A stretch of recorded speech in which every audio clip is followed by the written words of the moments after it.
अस्सलामु अलैकुम वरहमतुल्लाहि वबरकातुहू।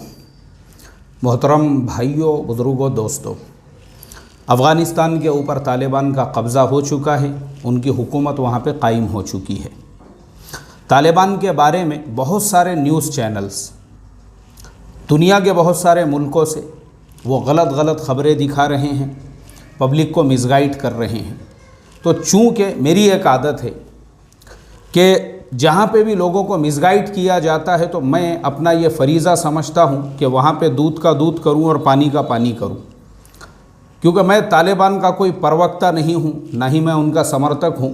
लेकिन मेरी आदत है, क्योंकि आप लोग जो मेरे साथ में जुड़े हुए हैं, आपने देखे होंगे बहुत सारे लोग, जब लोगों ने चाइना के ख़िलाफ़ भी इस तरह की गलत ख़बरें फैलाई तो हमने उसका भी क्लियरिफिकेशन किया। ऐसे ही किम जोंग उन, जो ना मुसलमान हैं ना किसी इस्लामी मुल्क का वो राजा है, लेकिन उसके ख़िलाफ़ भी जब लोगों ने गलत ख़बरें फैलाई, ये न्यूज़ चैनल वगैरह ने, हमने उसके बारे में भी पूरी तरह से क्लियर किया कि ग्राउंड रियलिटी क्या है। और न्यूज़ चैनल्स सिर्फ़ एक सनसनी फैलाने के लिए, अपनी टीआरपी बढ़ाने के लिए किस तरीके से लोगों को गुमराह करते हैं, झूठ बोलते हैं, तो ये मुझे ज़रा पसंद नहीं आता है। वरना मैं आपको क्लियर कर दूं कि ना मैं तालिबान का समर्थक हूं और ना ही मैं उनका कोई प्रवक्ता हूं, लेकिन ये बातें सरासर झूठ है। जो इस तरीके की ख़बरें फैलाई जा रही है कि तालिबान ऐसे क्रूर है, वह ऐसे जालिम हैं, वह ऐसे जाबिर है, इसलिए कि मैं आपको बता दूं, तालिबान इससे पहले भी 7 सालों तक अफ़गानिस्तान के ऊपर हुकूमत कर चुके हैं। यही अफ़गान कौम जो आज वहाँ पे रह रही है, उन्होंने वो 7 साल उनके अंडर में गुजारे हुए हैं। अब दूसरी मर्तबा भी जब वो आए हुकूमत में, तो वो नहीं आए बल्कि उनको लाया गया। जैसा मैंने इससे पहले इसमें बताया था कि जो अफ़गान आर्मी है, उन्होंने उनके अगेंस्ट में किसी भी किस्म का कोई एक्शन नहीं लिया। अफ़गान जो आर्मी है, अफ़गान आर्मी, अफ़गानिस्तान की जो आर्मी है, उन्होंने किसी भी किस्म का, उन्होंने एक गोली भी उनके अगेंस्ट में नहीं चलाई। मुझे आप बताओ, अगर तालिबान क्रूर होते थे, तालिबान जालिम होते थे, तालिबान जाबिर होते थे, तो फिर अफ़गान आर्मी उनसे मुकाबला करती थी। तो अफ़गान आर्मी ने ऐसा कुछ किया ही नहीं। उन्होंने सीधा हथियार डालकर इतने तेज़ी के साथ में उनके हवाले सारे शहर कर दिए। ऐसा लग रहा था, मैंने बताया ना कि इंडिया इंग्लैंड का टेस्ट चल रहा था, उसमें हमारे एक बैट्समैन की जो 50 है वो इतनी लेट हो गई कि लोगों ने उसके मीम्स बना के चलाना शुरू कर दिया। यार बोले, तुम्हारी 50 होने से पहले तो अफ़गानिस्तान में तालिबान ने 50 शहरों पर कब्ज़ा कर दिया। इतनी तेज़ी के साथ में, सुबह एक शहर तो दोपहर में एक शहर तो शाम में एक शहर, दूसरा दिन निकलने तक आधे मुल्क पे उनका कब्ज़ा। इस तरीके से जो है अफ़गानिस्तान के लोगों का जब उनको सपोर्ट मिला, समर्थन मिला, वहाँ की आर्मी ने ख़ुद अपने आप को उनके हवाले किया। उसका रीज़न है जो मैं पहले बता चुका हूँ। चूँकि अभी तक जो पिछले 20 सालों में अफ़गानिस्तान में चलता आ रहा था, वो हामिद करज़ई हो या अशरफ गनी हो, इन लोगों ने वहाँ हुकूमत नहीं की। ये सिर्फ कठपुतलियाँ थी। हुकूमत तो वहाँ पे अमेरिका की चल रही थी। अमेरिका अपने हिसाब से वहाँ पे हुकूमत चला रहा था, और अमेरिका ने वो पूरे मुल्क में इतना भ्रष्टाचार फैला दिया था। ना वहाँ पे स्कूल रहे, ना वहाँ पे कॉलेजेस रहे, ना वहाँ पे मेडिकल फैसिलिटीज़ का इंतज़ाम रहा। इतना भ्रष्टाचार है वहाँ पर कि बग़ैर रिश्वत के आप कहीं पे भी कोई काम नहीं करा सकते। आज दुनिया का सबसे आखिरी नंबर का पासपोर्ट अगर किसी मुल्क का है, वो है अफ़गानिस्तान का पासपोर्ट। इस तरीके से अमेरिका ने 20 साल के अंदर अफ़गानिस्तान की इमेज को पूरी तरह से गिरा दिया। तो चूंकि वहाँ की भी पब्लिक ये चाहती थी और ख़ुद वहाँ की आर्मी भी ये चाहती थी कि भाई जो हमारे देश के लोग हैं वो हमारे ऊपर राज करें, तो उन्होंने अपना मुल्क जो है तालिबान के हाथ में इसलिए दे दिया क्योंकि इससे पहले का उनका जो 7 साल का जो ट्रम्प था, यानी 7 साल जो उन्होंने हुकूमत की थी, वो पूरे मुल्क के सामने था कि उनके 7 साल के मुल्क के हुकूमत के ज़माने में न कभी पूरे मुल्क में कहीं पे बम विस्फोट हुआ, न कभी किसी की जान गई, न कभी किसी के ऊपर जुल्म हुआ। उन्होंने जो अफ़ीम की खेतियाँ वगैरह है उसके ऊपर भी अपने लोगों को खड़ा कर दिया था, ताकि अफ़ीम का इस्तेमाल सिर्फ़ और सिर्फ दवा बनाने के लिए किया जा सके। इस तरीके से उन्होंने 7 साल तक हुकूमत की थी। अब दूसरी मर्तबा भी जब पूरे मुल्क पे इनका कब्ज़ा हो चुका है, तो चूँकि यहाँ पे कुछ पॉइंट्स है और हम उन्हीं को टेक्निकल एनालिसिस करना चाहते हैं, वही आपको हम बताना चाहते हैं, वही आपको हम समझाना चाहते हैं, बग़ैर किसी भेदभाव के। क्योंकि ना ही हम तालिबान के समर्थक हैं और ना ही हम तालिबान के जो है प्रवक्ता है। लेकिन जो रियलिटी है वो दुनिया के सामने आना चाहिए। तालिबान से ये जितने भी मीडिया न्यूज़ चैनल्स हैं, उनको जो हसद और जलन है, उसका एक सबसे बड़ा रीज़न ये है कि वो सारे के सारे मुसलमान हैं।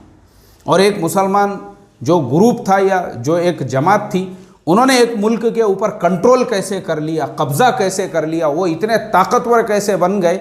उसमें दूसरा पॉइंट ये है कि अमेरिका जैसी दुनिया की सुपर पावर ताकत, उसको भागना पड़ा वो मुल्क छोड़ के, जलील होना पड़ा उसको। तो अमेरिका जब जलील व खार होकर वहाँ से गया, तो ये जो मीडिया न्यूज़ चैनल्स है और उस पर बैठे हुए वो जो 2 कौड़ी के एंकर्स है, असल में गलती हमारी है, गलती हमारी है जो हम ऐसे न्यूज़ चैनल्स को बढ़ावा देते हैं। ये 2 पैसे के 2 कौड़ी के न्यूज़ चैनल है, ये 2 कौड़ी के, और इस पे बैठे हुए जो एंकर्स हैं ना, उनकी औकात एक वड़ा पाव और एक चाय से भी ज़्यादा नहीं है। ये जो भिखारी है ना, उसके ऊपर बैठे हुए भिखारी, ये एक बन मस्का और एक चाय की कीमत है उनकी। या ऐसे थर्ड क्लास जो न्यूज़ एंकर्स है, तो सबसे पहले तो वो बेवकूफ़ लोग हैं जो ऐसे अनपढ़ और जाहिल न्यूज़ एंकर्स की न्यूज़ खबरें देखते हैं। दुनिया भर के न्यूज़ चैनल को मैं ये कह रहा हूँ, क्योंकि उनको जलन और हसद इसी चीज़ का है कि ये तालिबान जो है मुसलमानों की जमात है, और इन लोगों ने अमेरिका के जो दांत है अमेरिका के पूरे खट्टे कर दिए, उनको लोहे के चने चबवा दिए, और अमेरिका जैसे दुनिया के सुपर पावर ताकत को अपना बोरिया बिस्तर समेट के भागना पड़ा मुल्क छोड़कर। तो इसकी जलन हो रही है, इसका ऐसा बर्दाश्त नहीं हो रहा है, इस वजह से उनकी बुराइयां बयान की जा रही है न्यूज़ चैनलों के ऊपर। अरे बोले वो तालिबान, उन्होंने तो औरतों पे ऐसा अत्याचार हो रहा है। हालांकि मैं आपको गारंटीड बोल रहा हूँ, ये जो न्यूज़ एंकर्स अपने अपने चैनलों पे बैठ के तालिबान के औरतों पे अत्याचार की बात करने वाले हैं, इनके अपने देश में हर 2 मिनट में एक रेप होता है, रेप। इनके अपने देश में औरतों को रोड रास्तों पे नंगा किया जाता है। इनके अपने देश में 2-2, 3-3 साल की लड़कियों से सामूहिक बलात्कार और रेप होते हैं।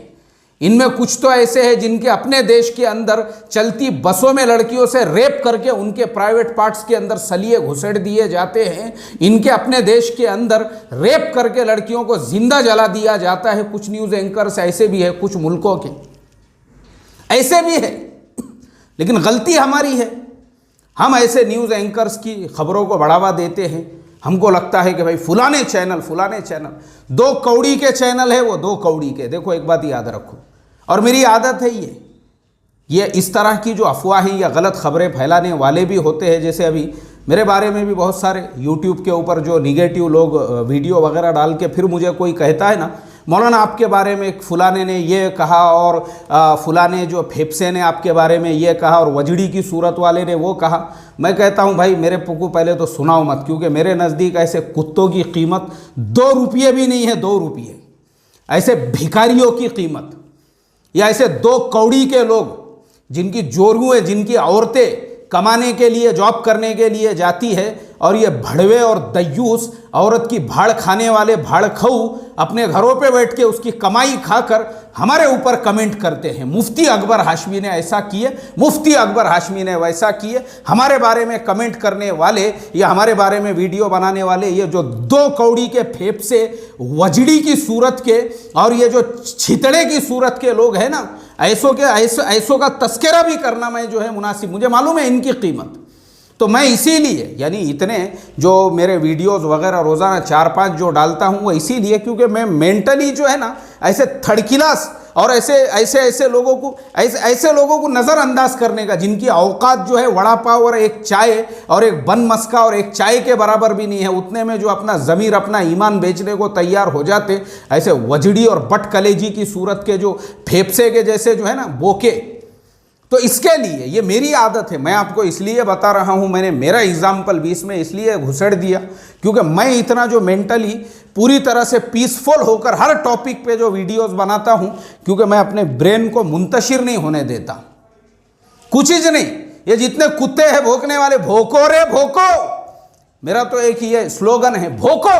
जितने भी कुत्ते हैं ये भौंकने वाले, ये भौंकते रहे, हम अपना काम करते रहे। ऐसे ही ये जो मीडिया न्यूज़ चैनलों के ऊपर भौंकने वाले कुत्ते बैठे हुए हैं, जो सिर्फ इस हसद और जलन के अंदर के तालिबान मुसलमानों का ग्रुप है, और तालिबान ने अमेरिका जैसे मुल्क को उनके दांत खट्टे कर दिए और अमेरिका जैसी ताकत को जो है उन्होंने लोहे के चने चबवा दिए, जिनकी वजह से अमेरिका को मुल्क छोड़ के भागना पड़ रहा है। ये सिर्फ जलन है, उनकी जलन।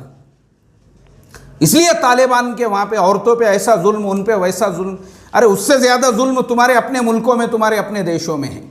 तो ये ऐसे लोगों को ध्यान नहीं देने का ऐसों के ऊपर, इनकी औकात अपन ने पहले पता करने का। जैसा मैंने बताया मेरे अपने केस के अंदर कि मुझे जब कोई बोलता फुलाने ने या ऐसे कमेंट किया या फुलाने ने वैसे, मैं बोलता सरकाओ बाजू को, औरत की भाड़ खाने वाला दो कौड़ी का इंसान, भले वो दीन के नाम पे ग्रुप चला रहा हो, लोगों को बता रहा हो आओ दीन सीखे, और खुद दीन का सत्यानाश निकाल कर जोरू की भाड़ खाने वाला ऐसा भाड़खाऊ और दयूस भी अगर कोई है, मैंने कहा ऐसों को नज़रअंदाज करो। मैं ऐसों पे ध्यान नहीं देता। ये साले कुत्ते दीन के नाम पे पेट भरने वाले हैं। ऐसे ही मीडिया के नाम पर और न्यूज़ के नाम पर जो अफगानिस्तान के अंदर जो हालात चल रहे हैं, ऐसे भी लोगों को हम नज़रअंदाज करें, नज़रअंदाज। ऐसों पे ध्यान नहीं देने का। ऐसों पे अगर हम ध्यान देते बैठेंगे ना तो फिर क्या होगा, हम लोग अपने असली काम से हट जाएंगे। तो मेरी आपसे रिक्वेस्ट है, दरख्वास्त है, ये न्यूज़ चैनलों पे क्या चल रहा है आप बिल्कुल इनको नज़रअंदाज करो, और जो दूध का दूध और पानी का पानी। फिर मैं आपकी अपनी बात एक बार तब दोहरा देता हूँ कि मैं तालिबान का समर्थक या उनका जो है प्रवक्ता नहीं हूँ, लेकिन गलत कोई बोलेगा तो हम दूध का दूध और पानी का पानी ज़रूर करेंगे। अल्लाह से मैं दुआ करता हूँ अल्लाह ताला हमको हक़ के रास्ते पे चलने वाला बनाए, और ये जो भौंकने वाले कुत्ते हैं, भौंको रे भौंको, भौंको, इनको भौंकने देने का है और अपना काम करते रहने का है। अस्सलामु अलैकुम व रहमतुल्लाहि व बरकातुहू।